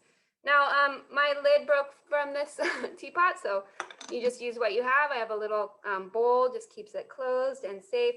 And then come morning time, when it's time to do that, I use a small strainer and pour it into a cup, and we'll do that in a minute. And when the honey's ready, when it's good and cool, I just shake it up all around, and then it becomes a solution, and I can pour the honey into the tea, and the honey doesn't get all gloppy down there in the bottom. It's especially important because you're drinking it cold with the students, right? At the end of the day of a gardening. Now, if we're gonna dry tea, which is what you guys have, then we would use, maybe you have the tea strainer that you got. These are awesome, Amanda. Nice find on these tea strainers. So this is beautiful. It's got like a little handle, and we can do a little brew right in here. And let's make, you guys decide what you want to make. Maybe you want to make some of the mamake. Let's do mamake. So for the mamake, for a small cup like this, I would just use like small handful, a little bit more than that probably. Crumble it, but I'm not going to do a full cup either. Look at those lovely leaves, yeah? Put it in there. And be creative. Your body knows what it needs, right? So feel, smell, decide what you want to make, and brew up a cup of tea. I think I'm going to have a little bit of that Jamaican mint in there. I just learned so much about that, and it sounds like such a powerful plant. So I'm going to put in some Jamaican mint, and we'll brew that. Pour the water in. Oh my goodness, it smells so good. You need to let it steep. You know, for me, when I do my tisanes with the kids, I just let it sit overnight because that's what I can do as a teacher. I'm busy. I just do it before I go to bed and I pour it in the morning. If you're making your own pot of tea, you want to let it sit like 3 to 5 minutes. So we'll move that to the side. And then I want to talk to you just for like a split second about dehydrating. So I have a dehydrator. Oh, here's the lid. Could put that on there to keep it a little bit warmer. So this is a dehydrator. I'm gonna take the lid off and show you guys up here. There's just an electric dehydrator. I also just got a solar dehydrator at school, a big one. I'm very excited. And then I'm just put the hibiscus on there, the fresh hibiscus calyx, and then they dry. So stack them up. And I like to dry them at like a low degree, like 96, and maybe finish them off like 102 or something, but keep it low again to preserve the vitamin content. So that's a hibiscus and brewing dried tea. And then moving this aside, we have another way that you can share these teas. So we've grown these teas. How do you share them? So here I have a little bit of a bags that you guys can do. So if you can take some of these dried teas, and I did this yesterday. This one is hibiscus. This, I think I did all hibiscus. So 3 different bags of hibiscus. This would be enough for like a half gallon of tea and like maybe a quart of tea. And this would be for a cup of tea, right? So these bags you can order, and you just put your dried herbs inside. And then you just use an iron, and you would just iron this on one side, iron it on the other side. I did this last night, and here you have your tea bag, and you can send those off and share them. So, so that's a great way to be able to send your teas out. Like right now, my students are not on campus, so I'm having to send things out to them. So if they don't have a beautiful strainer, then you can use the tea bags, and they can just easily brew a cup for themselves. One last way that I wanted to touch on real fast was from water to sun. So you can easily just put some herbs into a tea, into a jar, and then put that jar out into the sun, and the sun will make your tea for you. That's the chemical change that happens when the heat heats up the water, and it gets the plants letting go of all of their yummy properties. So that's another way, is the solar dehydrator. Solar tea making, yeah, sun tea. I have one last little fun thing. We talked about teas for health, teas for resilience, and really teas for transformation. So here it is. There's a little cup. This is a really fun plant. It's a butterfly pea plant. I believe the Latin name is Littoria ternatea. Oh, thank you. What is it? Say it again. Littoria ternatea. Ternatea. Awesome. So this is another great way to show chemical change. So I'm just going to pour some hot water into here. And I'm sorry, I should have done this earlier just because we're out of time. But we're going to have to let that steep for a minute. But when you do this, maybe some of you have seen this before, it turns into a beautiful blue tea. And then if you add a little bit of acid to the tea, just like a squeeze of lemon, which many people have lemon with their tea rather than honey, what do you suppose happens?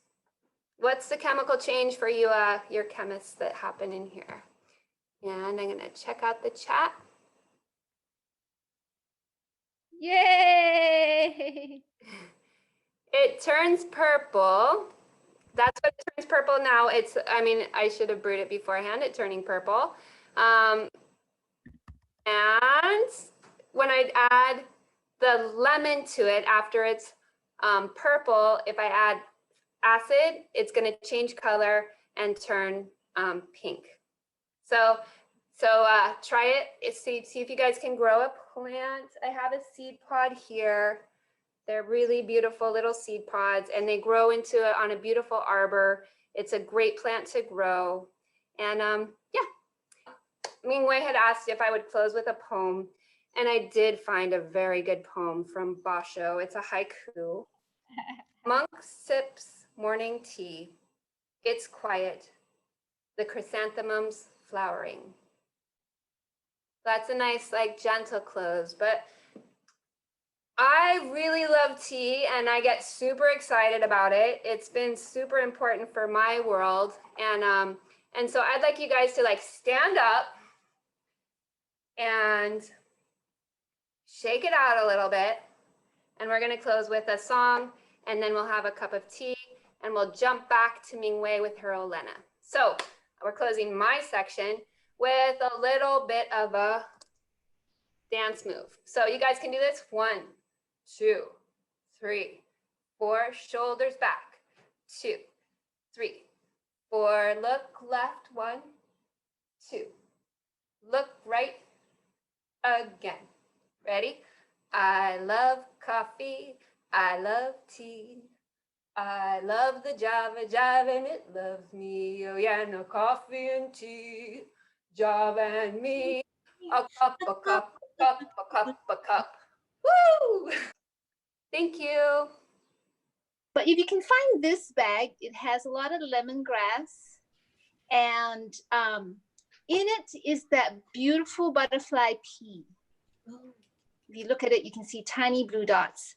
And this will also do what Wendy was showing us. So if you brew this tea, it'll come out blue. And we put a little bit of citrus like lemon or lime, it will change its color.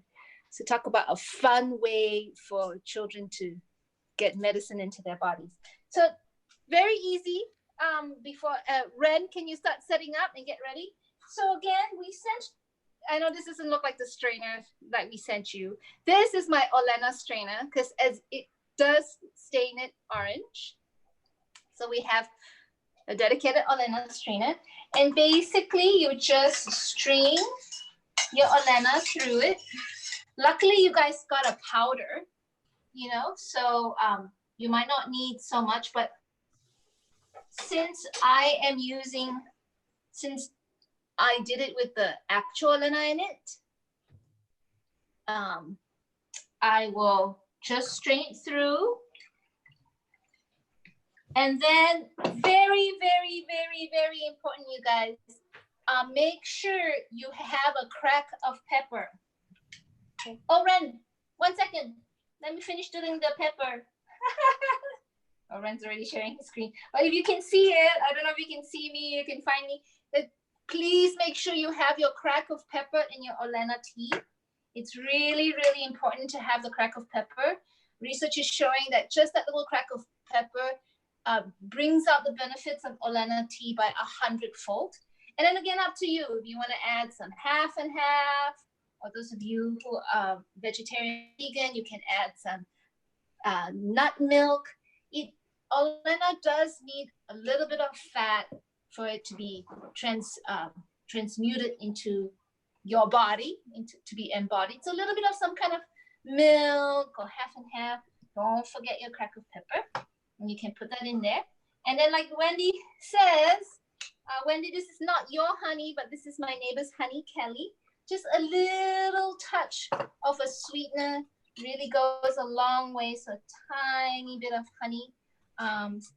My husband Gregory doesn't really need the honey with it. He loves his golden milk on its own, but I like my honey with it.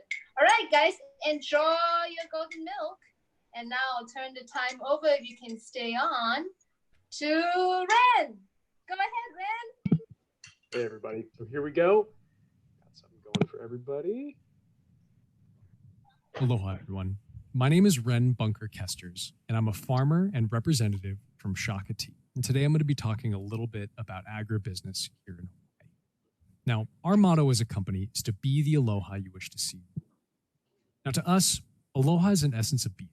It's love, peace, compassion, and a mutual understanding and respect. Aloha means you're living in harmony with the people on land around you. And you're treating one another with mercy, sympathy, grace, and kindness. For those of you who are unfamiliar with our staple product, Shaka Tea is a 0-calorie, plant-based, caffeine-free bottled iced tea. We're keto, kosher, direct trade or fair trade. We're non-GMO, and most importantly, we're affordable. Our aim is to give everyone access to a beverage option that is healthy and ethical, no matter your budget. We also have a sachet tea bag option, and all of you should have received 3 different tea bags, one of each of our tea bag flavors in your gift bag today. So here we see our founders, Bella Hughes and Harrison Rice, with their kids, Koa and Roya, in a little Mamaki patch. Bella, who had the idea for this company originally, is from Oahu, Hawaii, and throughout her varied career has always wanted to build something for her Hawaii ohana. Her connection to the Aina and its people motivates and drives every decision she and Harrison make for the company and its direction. Through both Shaka Tea's purpose and Bella and Harrison's desire to create something focused on community and mutual abundance, we land on a way of engaging with the international markets that is called ethical capitalism. Now, We all live in a global capitalist economy. And though capitalism can seem at odds with community and nature, it does not have to be. So, what is ethical capitalism? Well, it's when a business has a focus on creating long-term economic and social value, and a commitment by business to act as stewards of the full spectrum of its constituencies, its customers, employees, and suppliers, and its investors and society at large. So there's a whole TED Talks worth of information that supports the implementation of ethical capitalism, but one of the more persuasive arguments hinges on income inequality. So trends in US business since the 1980s has favored investors and upper management. This destabilizes communities and small businesses that rely on the patronage of the working class. And small businesses make up over 70% of the total business in the United States. Adhering to ethical business practices is a holistic approach to modern economics. By fairly distributing corporate profits, we invigorate local communities and create more wealth from the ground up. Here we see that beginning in the 1970s and the early 1980s, there's been a decoupling of hourly compensation to productivity. The detriments of income inequality, coupled with the fact that of increased productivity and stagnant hourly compensation, leads to a fairly bleak analysis of post-1980s business culture in the United States. Other blocks of countries seem to be doing better, so there is something specific to the capital culture of the US that's leading to such inequality. In Sweden and Canada, for example, one is much more likely to experience the traditional American dream by way of generational wealth and doing better than your parents. This issue can be tackled in a variety of ways, but lacking federal action on income inequality, the next best thing is to promote a change in business culture, namely a focus on ethical capitalism. So with that in mind, what is Shakti doing to influence business culture in the United States and adhere to a moral and ethical business practice? Well, starting at the ground up, our farmers. We give them a premium price. We provide them with reliable monthly income that is so lacking in agriculture today. We provide free seedlings and support and a knowledge base should they run into any issues, and we help give them access to federal grants through the NRCS. For our INA, we're promoting sustainable agriculture. We're promoting organic practices and permaculture techniques. Our product is based on a non-GMO endangered butterfly habitat endemic species. And all of our practices promote holistic permaculture and polycropping. And these practices build soil health. For our community, we're protecting Hawaiian agriculture by working with local representatives to ensure that mamaki cannot be grown anywhere else in the world. We're expanding economic opportunity by opening a new market for a new agricultural product. We're building economic resiliency and diversity by growing the economy away from the hospitality industry. We're working with educators and community leaders like all of you here today. We're promoting global interest in Hawaiian agriculture, which is so important. We're getting investors from the international community to see that you can run a very, very successful business while sticking to the tenets of ethical capitalism. We're hiring workers displaced by COVID-19. We have second chance opportunities for people that have once been in the prison system. And one of our main goals and long-term goals is to end recidivism by helping to create economic opportunities for people that have been affected by the prison industry. For everybody else, we offer a healthy, affordable, fair trade or direct trade product that has a focus, a very, very direct and important focus on underserved communities. In some places in the United States, we have food deserts where the only place that you can get food is at a liquor store or a convenience store. So we have a very direct focus on ensuring that our product is available in those areas and is at a price point that's affordable no matter what your budget is. But it's important to know that to create something effective and influential for our community and state, we need to reframe agriculture production from industrial agriculture to holistic, inclusive permaculture and long-term stability. This is where our vision for total economic abundance and food sovereignty comes into play. The history of agriculture in the Hawaiian Islands is rife with actors that have sought to take advantage of our unique position as a domestic tropical ecological environment. Sugarcane, pineapple, sweet potato, ginger. These high-value commodities have a history of being grown in ecologically damaging ways and by taking advantage of workers of color or immigrants for cheap labor. To this day, I have friends on the Hamakua coast that have to call the state to their properties to remove buried and intact barrels of extremely dangerous and volatile compounds that industrial ag producers once used to fumigate the soil against various pests. To move away from these practices, we must create a proof of concept. We must once again change the culture. And this can be difficult to do in agriculture because farmers tend to work on slim margins. But in Hawaii, we are in a unique position to produce high-value export crops like durian, avocado, mamaki, curry leaf, moringa, jackfruit, and many others.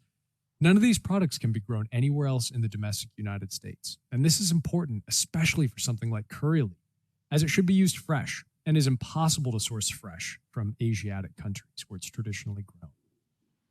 Because of this, and for many other reasons, we're championing a holistic approach to agriculture production in Hawaii that uses the natural benefits of canopy, understory, and cover crops to provide benefits that were traditionally derived from agrochemical use. So, what are we talking about? We're talking about eating the overstory, avocado, breadfruit, durian, jackfruit, and banana, and selling the understory, mamaki, curry leaf, coffee, cacao, pineapple, lilikoi, and other high-value cash crops. By focusing on a holistic and varied approach to agriculture, we can not only create economic abundance, but we can create local food sovereignty so we rely less on imports. This picture on the left is an example of an agroforestry system on my farm, where we have ulu, kukui, and mamaki all growing together with a cover crop perennial peanut, which is mislabeled here as pigeon pea. There are also two other crops that are unlabeled. We can see coffee, another understory crop, and guava acting as an effective overstory. This holistic system requires no herbicidal use due to the shade and the perennial peanut cover crop. The perennial peanut also acts as a nitrogen fixer for mamaki and ulu, which are high nitrogen users, and the multi-cropping allows for better natural pest control. Now, some of you may be wondering why we didn't go the big ag route. There was always an option for us to pursue a large multi-acre monocrop farm to solidify our mamaki supply chain. But such a pursuit would not fit into our goals as an ethical company focused on community development and resilience. Also, having one large monocrop farm can be dangerous. We have hurricanes, droughts, pests, lava, and other factors that could in one fell swoop destroy any large centralized farm. So, although it might be more difficult to create this infrastructure of small farmers rather than starting our own large farm for mamaki, in the long run, it's a much safer option for us. Small farmers spread out over broad geographic territory offer more stability, security, and longevity. Because they're multi and polycropping, it also leads to better soil management, less pesticide use, more organic farming and permaculture practices, and overall healthier agricultural practices. Moreover, focusing on building a broad agricultural movement around overstory and understory crops leads to greater economic resilience. This year, we have a prime example of how tenuous and unstable our state economy is. In March of this year, before the COVID-19 pandemic, we had one of the lowest unemployment rates in the country at around 2.3%. At the beginning of April and into May of 2020, our unemployment rate shot up to one of the highest in the country, to between 23 and 24%. This is due to our reliance on tourism and hospitality sector employment. We also have a constant specter of climate change hovering over us, and with many of our resort areas abutting the ocean, sea level rise will undoubtedly have a direct and severe impact on the hospitality sector. Because of our unique environment, we can produce export-ready agricultural products that cannot be grown anywhere else in the domestic United States. And with the changing climate in Africa, Hawaii might be one of the only places in the world where coffee and cacao can be grown by the middle of this century. People all around the world admire and love Hawaii. We are a global destination, and along with our agricultural export, we export the spirit of aloha, which gives anything that we can produce an edge in the global market. Furthermore, agritourism is a growing sector that can reinforce a stable agricultural economy. People love visiting farms, and there is ample interest in digital tourism by way of social media content from agricultural producers, especially now during COVID-19 when people are locked inside. What's most important to me is this last point, generational wealth. A focus on agriculture and small farmers builds generational wealth. The hospitality industry is controlled by a very small group of people, and the industrial agriculture industry is the same way. By creating many successful small farms, we have the opportunity to pass along our success to our children and our grandchildren, giving them the opportunity to see the American dream in action, for them to do better than their parents have. Now, just to give you some idea before we end this talk about where we are and what we're doing and how we're doing, we're currently at 14 plus farms across the Hawaiian Islands with a current focus on the Big Island where we're based out of. Year to date, we've donated 25,000 mamaki plants to different farmers around state, and we're on track to increase our supply dramatically. Currently, we're in the top 5% performing companies in our sector, and non-caffeinated beverage options are growing at are one of the fastest growing sectors in the beverage economy currently. So we're positioned extremely well. We have partners in Japan. We have more partners in the United States that are continually showing interest, and we're even being pursued by some companies to start sourcing mamaki from Hawaii for their own products, which is exactly the sort of thing that we want to create. We want to create a stable, long-term wholesale outlet for this commodity. It's happening. So I just want to thank everybody very, very much for coming to this today and listening to me speak. I know it was a lot of information and I went a little quick. If you have any questions at all, now's a great time to ask them. I am happy to field any questions you all. I'm both an employee of Shaka Tea and also a farmer, so I have a pretty broad base to draw from. Thank you again for coming. Aloha. Oh, mahalo, Ren. Mahalo for staying on, and mahalo everyone for staying on to learn from Ren. Every Thursday morning is my harvest morning, and I go ahead and harvest my mamaki early, meet up with Ren, throw it into his car, and then Ren takes the mamaki into the headquarters to dry and to process. Yeah. We would absolutely love to spread to Molokai. We're working slowly. You know, it's all about making sure that we can process what we intake. And so we'll be expanding all over the islands as we grow and as we're able to accommodate more people. Let's see. What are average prices at a farmer? Can you do your price break for Shaka? Yeah. So our baseline and the lowest price that we give to a farmer is $20 per pound. So no farmer is receiving any less than $20 per pound for their dried product. So to explain, I bring it in wet, you guys. I bring my Shaka Tea, my mamaki wet. I harvest it at about an arm's length, give and take, especially if I can get sprouts. Then the Shaka headquarters, they really clean it. Yeah, they have to kind of almost, I don't know the right word, sterilize, but they clean it. They go through a few rounds of washing, and then they dry it, hang it, and then they dry it, and they pay you for the dried pound. So I really love it because I don't have to go through the drying process, and Shaka Tea does it for me. As you know, retail, if you end up doing a business like this and you're selling your, what you got was half an ounce, your half an ounce bag can retail for up to $12. In fact, one of my friends was doing a chat with me. She said in Oahu, she bought 6 ounces for $18. I'm like, you got ripped off. Oh, no, just kidding. Yeah, and I was seeing a pound of dried mamaki tea at Maku'u Market going for $80 at Maku'u Market. You know, and it's crazy. I mean, it's totally out of the price range for most people to even interact with and engage with that tea. So that's way too expensive in my opinion. But we allow all of our farmers to wholesale as much of their mamaki to us as they can, so that they have reliable monthly income. For me and my farm, I'm making about $1,000 a month just on my small area that I'm growing, which is absolutely incredible. It's actually allowing me to hire other workers to help me expand my farm and my arable territory, which is so, so cool. We allow our farmers to sell whatever they don't sell to us, on their own brand and their own label, retailing it wherever they'd like to.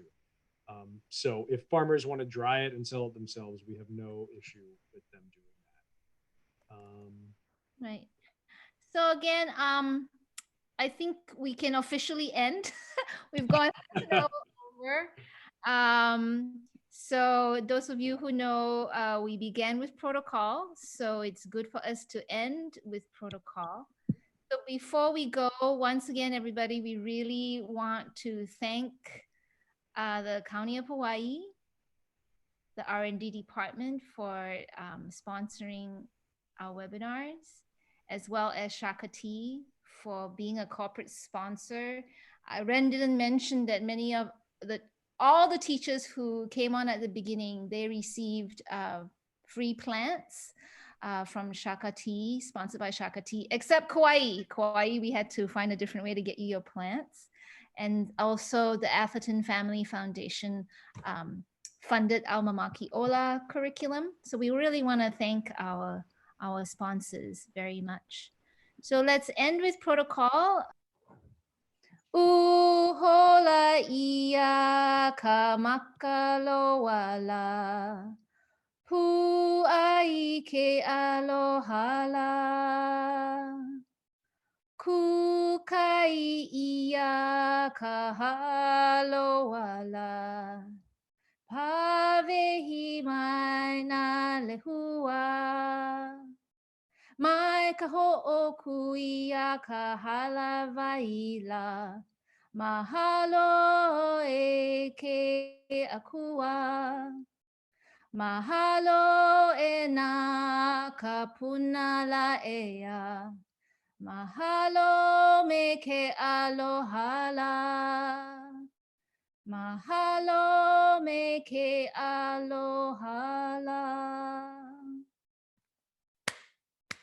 Mahalo, everyone. Thank you so much for joining us.